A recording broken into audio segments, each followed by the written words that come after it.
আজকে আমরা কথা বলবো রুক্ষ আর জট পাকানো চুলের যত্ন নিয়ে। আমরা প্রায়ই চুলের বড় বড় সমস্যার সমাধান খুঁজি, তাই না? কিন্তু আসল সমাধানটা কিন্তু লুকিয়ে আছে আমাদের খুব ছোট ছোট কিছু অভ্যাসের মধ্যে। প্রথমত, গোসলের পর চুল মোছার ব্যাপারটা একটু বদলে ফেলুন।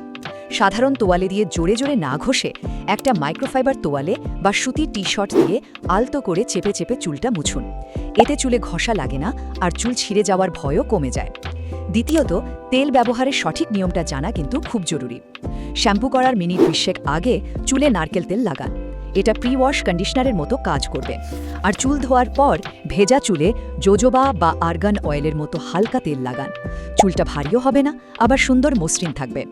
আর সবশেষে আপনার সাপ্তাহিক রুটিনে যোগ করুন deep conditioning mask. Argan oil, shea butter বা অ্যালোভেরা আছে এমন মাস্ক বেছে নিন। এগুলো চুলকে ভেতর থেকে পুষ্টি জুগিয়ে আরও শক্তিশালী করে তুলবে।